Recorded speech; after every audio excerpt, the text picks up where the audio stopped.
ঢাকা বিশ্ববিদ্যালয়ের সি ইউনিটে ভর্তি পরীক্ষায় অংশগ্রহণ করব। এইচএসসি তো শেষ হলো। আচ্ছা, ঢাকা বিশ্ববিদ্যালয়ের সি ইউনিটে অনেক আসন কম তো, তাই না? মাত্র 930টা। আমি তো শুনছি A unit, B unit, C unit. আসলেই তো এ ইউনিটে অনেক সিট, বি ইউনিটে অনেক সিট, কিন্তু সি ইউনিটে এত কম সিট। তার মানে এখানে প্রতিযোগিতাও বেশি। আচ্ছা, সি ইউনিটের ভর্তি পরীক্ষায় ইংরেজি সাবজেক্টে নাকি পাশ না করলে কোনো উপায় নেই। তাহলে কি করি? ওকে, তাহলে হচ্ছে দেখি তো মহসিন ভাইয়ের যে ইউটিউব চ্যানেলটা আছে, একটু সার্চ দিয়ে দেখি তো যে ঢাকা ইউনিভার্সিটির সি ইউনিটের ইংরেজি প্রস্তুতিটা কীভাবে নেওয়া যায়। ওকে, তাহলে হচ্ছে আমি একটু সার্চ দেই। ওকে, এরকম অনেক শিক্ষার্থী আছো যাদের মনে এই ধরনের প্রশ্ন যে ঢাকা বিশ্ববিদ্যালয়ের সি ইউনিটের ইংরেজির প্রস্তুতিটা কেমন হবে। আজকে আমি তোমাদের সামনে ঢাকা বিশ্ববিদ্যালয়ের সি ইউনিটের ইংরেজি প্রস্তুতির A to Z আলোচনা করব। তার মানে যারা ঢাকা বিশ্ববিদ্যালয়ে ভর্তি হওয়ার স্বপ্ন দেখছো, সি ইউনিটের প্রস্তুতি নিচ্ছ, আর সি ইউনিটের যেই ইংলিশ সাবজেক্ট রয়েছে সেই ইংলিশ সাবজেক্টে ভালো মার্ক পেতে চাচ্ছ, তাদের জন্য এই ভিডিওতে আমি সম্পূর্ণরূপে আলোচনা করছি। সো আমি দেরি করছি না, আমরা চলে যাচ্ছি মূল আলোচনায়। প্রথমেই আমি দেখাবো ঢাকা বিশ্ববিদ্যালয়ের সি ইউনিটে কোন কোন প্যাটার্ন থেকে কোয়েশ্চেন আসে। সো তোমরা এখানে দেখছো, number 1 grammar based, number 2 vocabulary based, number 3 লিখিত। তার মানে আমরা বুঝতেই পারছি যে ঢাকা বিশ্ববিদ্যালয়ে দুইটা ফরম্যাট মেনটেন করবে সি ইউনিটের জন্য, একটা হচ্ছে এমসিকিউ আর একটা হচ্ছে কি রিটেন। সো আমি এখানে 3টা দিলাম কেন? কারণ হচ্ছে গ্রামার, ভোকাবুলারি, এটা হচ্ছে দুইটা কিন্তু আলাদা। অনেকে ভাববে যে এগুলো কি আলাদা কিনা, না, এগুলো এমসিকিউর মধ্যে গ্রামার থেকে কোয়েশ্চেন আসে, ভোকাবুলারি বা মেমোরাইজিং পার্ট থেকে কোয়েশ্চেন আসে, আর আরেকটা প্যাটার্ন রয়েছে রিটেন। সো এই ক্ষেত্রে পুরোটা নিয়ে আমি আলোচনা করব। আসলে আমরা গ্রামারের যখন প্রস্তুতি শুরু করব, তাহলে কোন কোন টপিকগুলোতে আমরা ভালোভাবে প্রস্তুতি নিলে আমরা সেখানে কমন পাবো। সো আমি গ্রামার নিয়ে আলোচনা করব, যে টপিকগুলো খুব বেশি এসেছে, বিগত সালে যে প্রশ্নগুলো এসেছিল সেগুলোর আলোকে আমি আজকে তোমাদেরকে দেখানোর চেষ্টা করব যে গ্রামারের কোন টপিকগুলো most important. And then vocabulary based বা মেমোরাইজিং বেসড যে টপিকগুলো রয়েছে, যে টপিকগুলো থেকে বারে বারে প্রশ্ন এসেছে বিগত সালগুলোতে, সেইগুলো আমি তোমাদেরকে দেখাবো। অ্যান্ড দেন লিখিত, ঢাকা বিশ্ববিদ্যালয় 2019-20 সেশন থেকে রিটেনের যেই প্যাটার্ন সেটা শুরু করেছে। সো ঢাকা বিশ্ববিদ্যালয়ের সি ইউনিটের প্রস্তুতির ক্ষেত্রে তোমাদের রিটেনটা অনেক বেশি গুরুত্বপূর্ণ। আজকে আমি প্রথম শুরু করব হচ্ছে গ্রামারের যেই টপিকগুলো নিয়ে তোমরা প্রস্তুতি শুরু করবে সেটা দিয়ে। প্রথমে আমি তোমাদেরকে দেখাচ্ছি প্রেপোজিশন। ওকে, বিগত 2021-22 সেশন বলো, 2020-21 সেশন বলো, 2019-20 সেশন বলো, 18-19 বলো, 17-18 বলো, বিগত যতগুলো সাল আমাদের চোখে পড়বে, আমরা যেই টপিক থেকে সবচেয়ে বেশি কোয়েশ্চেন পাবো সেই টপিকটার নাম হচ্ছে প্রেপোজিশন। এই প্রেপোজিশন থেকে প্রতি বছর মিনিমাম একটা, সর্বোচ্চ 4টা বা 5টাও এসেছে। সো প্রেপোজিশনের জায়গাটা খুবই ইম্পর্টেন্স দিয়ে শিখতে হবে। এখন কথা হচ্ছে প্রেপোজিশনটা ভাই আমরা কিভাবে শিখবো?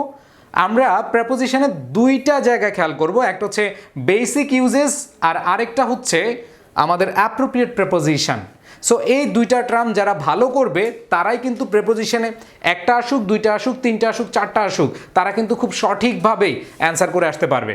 আর আরেকটা বিষয়, এখানে আমি জাস্ট হচ্ছে ইউজেসটা বুঝাচ্ছি, যেহেতু আমি গ্রামার বলছি, কারণ অন কোথায় বসে, অ্যাট কোথায় বসে, বাই কোথায় বসে, ফর কোথায় বসে, অ্যাবাউট কোথায় বসে, এই জিনিসগুলো আমরা কিন্তু সবাই ছোটবেলা থেকে গ্রামার বই থেকে পড়ে আসছি।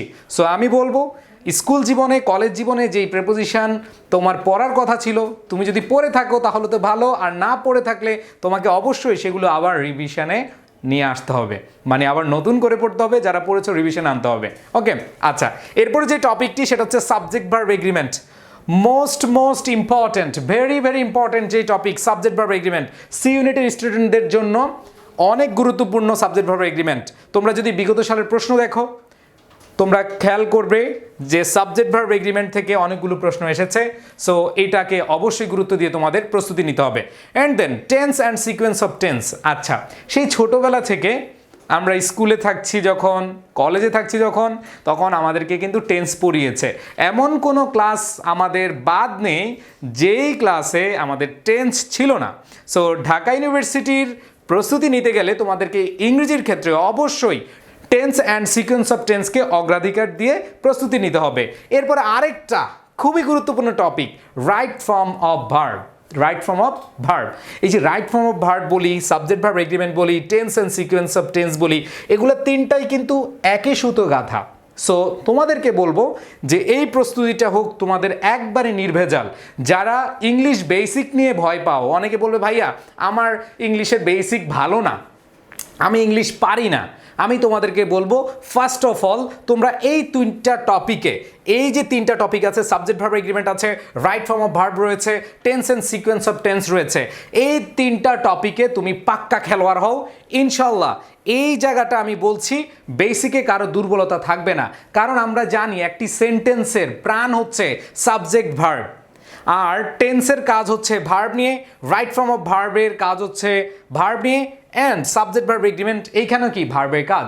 সো তোমাদেরকে বলবো যারা একেবারে নতুন করে প্রস্তুতি নিতে যাচ্ছ, ঢাকা বিশ্ববিদ্যালয় সহ অন্যান্য বিশ্ববিদ্যালয়ের ইংরেজি প্রস্তুতি নিতে যাচ্ছ, তোমাদেরকে বলবো এই টপিক তিনটা একেবারে সুন্দরভাবে শেষ করে ফেলো।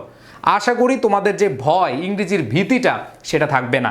নেক্সট টপিকে চলে যাচ্ছি। নেক্সট টপিকস হচ্ছে সেন্টেন্স স্ট্রাকচার। ইংরেজিতে আমরা এমসিকিউর কথা বলি, রিটেনের কথা বলি, সেন্টেন্স ছাড়া ইংরেজির আসলে কোনো উপায় আছে? হ্যাঁ, তার মানে আমরা বলতেই পারি যে ইংরেজির প্রাণ বলা হয় সেন্টেন্স স্ট্রাকচারকে। সো সেন্টেন্স স্ট্রাকচারটা আমাদেরকে ভালোভাবে জানতে হবে। মানে একটা সেন্টেন্স গঠন করতে হলে আমরা কিভাবে গঠন করতে পারি, সেগুলো কেমন হতে পারে, আমি কিভাবে সিম্পল সেন্টেন্স লিখতে পারি, আমি কিভাবে কমপ্লেক্স সেন্টেন্স লিখতে পারি, আমি কিভাবে কম্পাউন্ড সেন্টেন্স লিখতে পারি, সেখানে ফাইনাইট ভার্ব কতগুলো থাকবে, সেগুলো সম্পর্কে বিস্তারিত জানতে হবে। অ্যান্ড দেন পরবর্তীতে চলে যাব ক্লজেস অ্যান্ড ফ্রেজেস। খুবই ইম্পর্টেন্ট টপিক। যদিও ঢাকা বিশ্ববিদ্যালয়ে একটু কম এসেছে, বাট অন্যান্য বিশ্ববিদ্যালয়ে, রাজশাহী বিশ্ববিদ্যালয়, চট্টগ্রাম বিশ্ববিদ্যালয়, এইসব বিশ্ববিদ্যালয় থেকে আমরা যদি কোয়েশ্চেনগুলো আনি, মানে হচ্ছে বিগত সালে কোয়েশ্চেনগুলো দেখি, সেখানে কিন্তু দেখব ক্লজেস অ্যান্ড ফ্রেজেসের কোয়েশ্চেন আমরা অনেক পাবো। সো সেন্টেন্স স্ট্রাকচার এবং ক্লজেস অ্যান্ড ফ্রেজেস একই সুতোয় গাঁথা। সো তোমাদেরকে এটার প্রস্তুতি নিতে হবে। অ্যান্ড দেন পরবর্তী যেটা বলবো, ন্যারেশন। ওকে, এইচএসসিতে তোমরা যারা একেবারে সদ্য এইচএসসি পাস করেছো, তোমরা সবাই এই টপিকটা পড়েছো এবং এই টপিকে তোমাদের ভালো একটা ধারণা আছে। সো তোমরা যারা ন্যারেশনের প্রস্তুতিটা ভালোভাবে আগে নাওনি, আমি আবার বলে দিচ্ছি, ঢাকা বিশ্ববিদ্যালয় কিন্তু ফাঁকিবাজির জায়গা না। ঢাকা বিশ্ববিদ্যালয়ে ভালো করতে হলে অবশ্যই ভালো প্রস্তুতি নিতে হবে। ভালো প্রস্তুতিই নয়, ভালো পরীক্ষা দিতে হবে। ভালো পরীক্ষা দিয়ে ভালো রেজাল্ট করতে হবে, তাহলে একটা সিট তোমার জন্য আসবে, না হলে কিন্তু হবে না। একটা পজিটিভ বিষয় হচ্ছে কমার্সের, মানে সি ইউনিটের যতগুলো সাবজেক্ট আছে একবারে সবগুলো গ্ল্যামারাস সাবজেক্ট। যেটা তুই পড়বা সেটাই তোমার জন্য মানে ওয়ান কাইন্ড অফ একটা ব্লেসিং হবে। সো আমি যেহেতু ঢাকা বিশ্ববিদ্যালয়ের বিজনেস ফ্যাকাল্টির স্টুডেন্ট ছিলাম, আমিও এই জিনিসগুলো পড়াশোনা করেই কিন্তু চান্স পেয়েছি। সো তোমাদেরকে বলবো অবশ্যই আমি যেই টপিকগুলো দিচ্ছি, এই টপিকগুলোতে প্রস্তুতি অনেক ভালো হতে হবে। দেন হচ্ছে ড্যাংলিং মডিফায়ার, ঠিক আছে? এখানে আবার ডার্লিং মডিফায়ার পড়বা না তোমরা, ঠিক আছে? তোমাদের তো মাথার ভিতরে শুধু দুষ্টুমি ঘুরে। এটা ড্যাংলিং মডিফায়ার, তোমরা মডিফায়ার পড়েছো না? এইচএসসিতে তোমাদের মডিফায়ার ছিল, বাট এটা একটু ভিন্ন মডিফায়ার, ড্যাংলিং মডিফায়ার অথবা ইলজিক্যাল মডিফায়ার।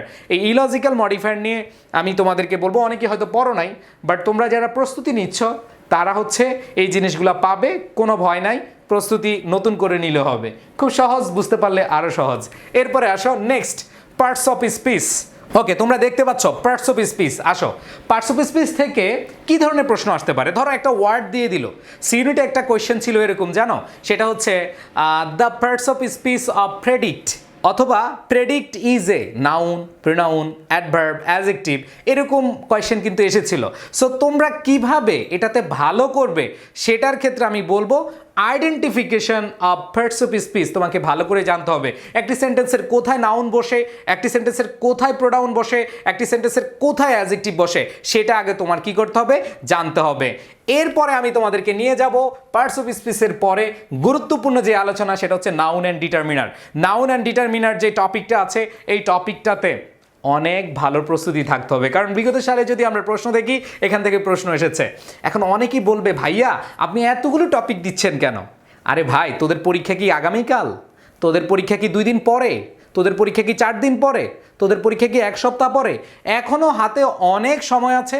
সো আমি যেই টপিকগুলো বলছি এগুলো বিগত 20 বছরের প্রশ্ন অ্যানালাইসিস করে বলছি। আর আমি 10 বছর ধরে শুধুই পড়াচ্ছি, শুধু ইংলিশই পড়াচ্ছি। সো আমার অভিজ্ঞতা থেকে বলবো, যেই টপিকগুলো বলছি এই টপিকটা একটা বাদ দেওয়া যাবে না। অনেকে বলবে শর্ট সাজেশন, অনেকে বলবে এই কয়টা টপিক পড়লে এনাফ।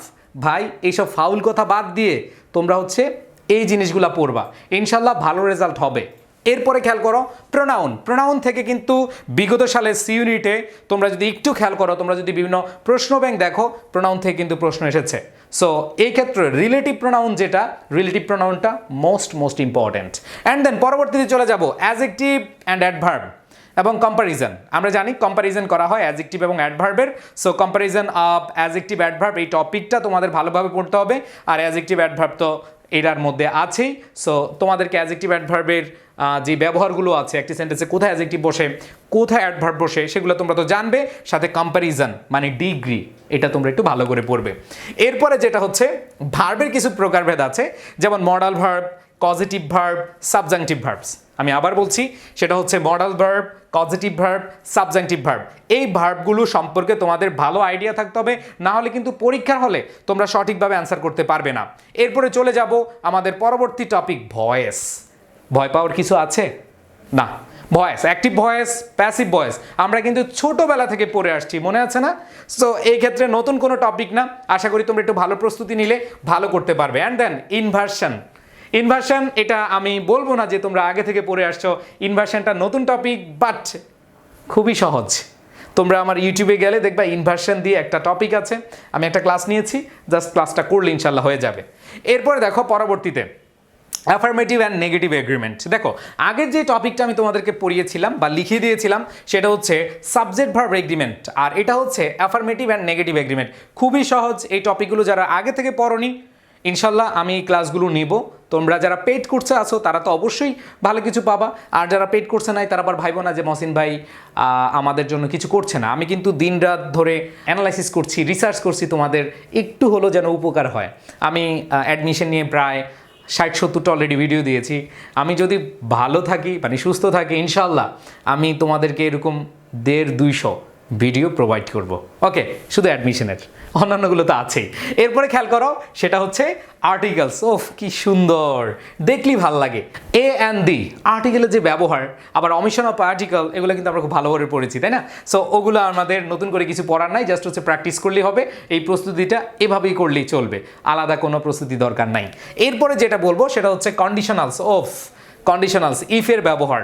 তোমরা যারা এসএসসিতে ছিলা তোমাদের কমপ্লিটিং সেন্টেন্স ছিল এবং সেখানে first condition, second condition, third condition পড়েছো না? গ্রামারের অবিচ্ছেদ্য একটা অংশ কন্ডিশনাল, এবং কন্ডিশনাল থেকে প্রশ্ন আসে। সো তোমাদের এই প্রস্তুতিটা আমি মনে করি কঠিন হবে না যদি তোমার আগে থেকে প্রস্তুতিটা থাকে। এরপরে আমি চলে যাব হচ্ছে ভোকাবুলারি। আমি আবার বলছি, ঢাকা বিশ্ববিদ্যালয়ের সি ইউনিটে ভর্তি পরীক্ষা যারা অংশগ্রহণ করতে যাও, শুধু গ্রামারের জাহাজ হলেই চলবে না, তোমাকে যেটা হতে হবে সেটা হতে হবে ভোকাবুলারি বা মেমোরাইজিং পার্টের হাফেজ। যারা ভোকাবুলারি বা মেমোরাইজিং পার্টের হাফেজ হতে পারবে তারাই কিন্তু ইউনিভার্সিটিতে সি ইউনিটে ইংরেজিতে সর্বোচ্চ মার্কটা পেতে পারবে। আমি তোমাদেরকে দেখাচ্ছি কোন কোন টপিকগুলি ইম্পর্টেন্ট। প্রথমেই দেখো সিনোনিম অ্যান্টোনিম। তোমরা যারা প্রশ্ন ব্যাংক সমাধান করছো, তোমাদের কাছে যদি বিগত সালের প্রশ্ন থাকে তোমরা খেয়াল করে দেখবে সিনোনিম অ্যান্টোনিম থেকে প্রতি বছর একাধিক প্রশ্ন এসে থাকে। তো অবশ্যই মাথায় রাখবে সিনোনিম অ্যান্টোনিম, বিশেষ করে শব্দার্থ মুখস্থ, ঠাড়া মুখস্থ, কোয়েশ্চেন দেখবা অ্যান্সার করতে পারবা, এভাবে পড়বা। অনেকে পরে কি জানো, অনেকে পরে কিন্তু পরীক্ষার হলে অ্যাপ্লাই করতে পারে না। এই জন্য যেটা করতে হবে, ভোকাবুলারিতে প্রচুর পরিমাণে তোমাদের প্র্যাকটিস করতে হবে। তো সেই ক্ষেত্রে আমি আমাদের 30 ডেজ যে চ্যালেঞ্জ, এখানে 30 দিনে 30টা পরীক্ষা, সেই পরীক্ষাতে তোমরা অবশ্যই চেষ্টা করবে সবাই অংশগ্রহণ করতে। এরপরে দেখো পরবর্তীতে অ্যানালজি। দেখো অ্যানালজি অন্যান্য ইউনিটে, ঢাকা বিশ্ববিদ্যালয়ে এ ইউনিট বলো, বি ইউনিট বলো বা অন্যান্য যে ইউনিটে, এই ইউনিটে এই টপিকটা দেখবা না তোমরা। অ্যানালজিটা শুধুমাত্র সি ইউনিটের ভর্তি পরীক্ষায় এবং আইবিএতে যারা ভর্তি পরীক্ষা অংশগ্রহণ করবা, ঢাকা বিশ্ববিদ্যালয়ের আইবিএ পরীক্ষাতে তোমরা দেখবা যে অ্যানালজি টপিকটা আসে। সো এই ক্ষেত্রে তোমাদেরকে কিছু অ্যানালজি পড়তে হবে। আমি কিছু অ্যানালজির ক্লাস এখানে দিয়ে দিব ইউটিউবে, তোমরা একটু চেক করলে পেয়ে যাবে ইনশাল্লাহ। অবশ্যই মাথায় রাখবে অ্যানালজি টপিকটা তোমাদের জন্য অনেক অনেক ইম্পর্টেন্ট। অ্যান্ড দেন পরবর্তীতে অ্যাপ্রোপ্রিয়েট প্রেপোজিশন। অনেকে বলবো ভাইয়া আপনি তো একটু আগে বলেছেন প্রেপোজিশন, আমি কিন্তু তখন বলে দিয়েছিলাম সেগুলো ছিল basic uses of preposition, but this is appropriate preposition. এইখানে অ্যাপ্রোপ্রিয়েট প্রেপোজিশন মানে অনেকগুলা। সো এই অ্যাপ্রোপ্রিয়েট প্রেপোজিশনগুলো হচ্ছে মুখস্থ করতে হবে। যেমন আমরা পড়েছি অ্যাভয়েড বাই, অ্যাবাউন্ড, বলো বাকিটা বললাম না, অ্যাবাউন্ড দিয়ে দুইটা হয়, এটা তোমাদের হচ্ছে বাড়ির কাজ, এগুলো তোমরা পড়বা, ঠিক আছে। এরপরে আসো কারেক্ট স্পেলিং। এই যে আমি যদি বলি সি ইউনিটে, অন্যান্য ইউনিটে কারেক্ট স্পেলিং আসুক আর না আসুক, সি ইউনিটে একটা কারেক্ট স্পেলিং থাকেই। সো অবশ্যই মাথায় রাখতে হবে কারেক্ট স্পেলিংয়ের প্রস্তুতি যেন তোমার অনেক বেশি ভালো থাকে। এরপর হচ্ছে ফ্রেজেস অ্যান্ড ইডিয়মস। ইডিয়মস অনেকবার এসেছে, অবশ্যই মাথায় রাখবে এটার প্রস্তুতি যেন তোমাদের ভালোভাবে হয়। And then proverb and translation, last হচ্ছে গ্রুপ ভার্ব। এই কয়টা টপিক থেকে তোমাদের সি ইউনিটের প্রশ্ন করা হয়, অবশ্যই প্রস্তুতির ক্ষেত্রে তোমাদেরকে এটা মাথায় রাখতে হবে। অ্যান্ড দেন আমি চলে যাব রিটেনে। ঢাকা বিশ্ববিদ্যালয় গত বছর যে সার্কুলার দিয়েছে সেখানে ঢাকা বিশ্ববিদ্যালয়ের সি ইউনিটের রিটেনটা এইভাবে সাজিয়েছে, একটু খেয়াল করে দেখো। ট্রান্সলেশন, প্রথম হচ্ছে ট্রান্সলেশন, সেখানে 10 মার্ক। একটা হচ্ছে বাংলা থেকে ইংরেজি, আর একটা হচ্ছে ইংরেজি থেকে বাংলা। টোটাল দেখো, অনুবাদ বাংলা থেকে ইংরেজি 5 মার্কস, আর অনুবাদ ইংরেজি থেকে বাংলা সেটা হচ্ছে কি 5 মার্কস। আর আরেকটা হচ্ছে ভুল সংশোধনী, মানে হচ্ছে এরর কারেকশন। তোমাকে একটা প্যাসেজ দিয়ে দিতে পারে অথবা কোনো একটা সেন্টেন্স দিয়ে দিতে পারে, ওই সেন্টেন্স থেকে তুমি দেখবা কোথায় কোথায় ভুল আছে সেটা কারেক্ট করে তুমি লিখে দিয়ে আসবা। সো এই রিটেনের ক্ষেত্রে আমি আলাদা একটা ভিডিও বানিয়ে দিব তোমাদেরকে, আমার প্লেলিস্টে তোমরা পেয়ে যাবে ঢাকা বিশ্ববিদ্যালয়ের রিটেন প্রিপারেশন সি ইউনিট, ওইটা দেখলে তোমরা ভালো একটা আইডিয়া পেয়ে যাবে। এইবার আসো লাস্ট যেটা, তোমরা অনেকেই হয়তো আমাকে খুঁজে পাও না, দেখে যে ইউটিউবে ক্লাসের সময় তোমরা অনেকে খুঁজে পাও, বাকি সময় খুঁজে পাও না। This is my course module. তোমাদের কাছে যদি মনে হয় যে ভাই আমি গ্রামারে দুর্বল, তাহলে সেটার ওষুধ আছে।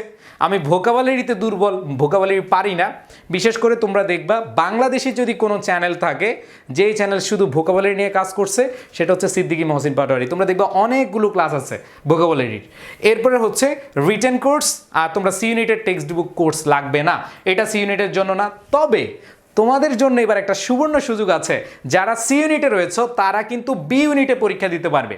জানো তো, যেটা আগে ছিল ডি ইউনিট সেটা এখন বি ইউনিট, সেখানে প্রায় তোমরা 270-80 বা 300 সিট তোমরা পাও। তো এটা একটু মাথায় রাখবা, তোমরা যখন বি ইউনিটে পরীক্ষা দিবে তখন টেক্সট বুক লাগবে, বাট সি ইউনিটের জন্য টেক্সট বুক লাগবে না। আরেকটা কথা বলে নেই, সেটা হচ্ছে কম্প্রিহেনশন। তোমরা যারা হচ্ছে সি ইউনিটের প্রস্তুতি নিচ্ছ, বিশেষ করে 3-4 বছর বা 5 বছর আগের কোয়েশ্চেনগুলো যদি তোমরা একটু অ্যানালাইসিস করো, সেখানে দেখবা প্যাসেজ আসে, মানে কম্প্রিহেনশন আসে, বাট এখন কিন্তু সেটা আসে না। কারণ কি, এখন তোমাদের কোয়েশ্চেন সংখ্যা কম, প্রশ্ন সংখ্যা কমে গেছে, কম্প্রিহেনশন দেওয়ার প্রবণতাও কমে গেছে। তারপরে বলবো কিছু কম্প্রিহেনশন তোমাদের প্র্যাকটিস করে যেতে হবে। সো আজকে আমি তোমাদেরকে টোটাল ঢাকা বিশ্ববিদ্যালয়ের সি ইউনিটের এমসিকিউ এবং রিটেন প্রস্তুতি তোমাদের কিভাবে নিতে হবে সব কিছু আলোচনা করেছি। ইনশাল্লাহ ধাপে ধাপে আরও অনেকগুলো ক্লাস দিব। আমি রিটেনের অলরেডি কয়েকটা ক্লাসও দিয়েছি, সেই ক্লাসগুলো তোমরা করবে। আর যদি মনে হয় যে তোমার ব্রেনে মহসিন ভাইয়ের কথাগুলো খুব সুন্দরভাবে গেঁথে যায়, তাহলে দেরি করবে না, ভাইয়ের যে পেইড কোর্স আছে, সময় খুবই কম ঢাকা বিশ্ববিদ্যালয়ের প্রস্তুতির ক্ষেত্রে, এই সময়টুকুতে গুছানো প্রস্তুতি, এক্সপেরিয়েন্স টিচার, এগুলো অনেক ফ্যাক্ট। সো সেই ক্ষেত্রে তোমরা অবশ্যই নক করতে পারো। সবাই ভালো থাকবে, সুস্থ থাকবে, সকলের স্বপ্ন পূরণের সারথি হয়ে থাকতে চাই। আল্লাহ হাফেজ, আসসালামু আলাইকুম।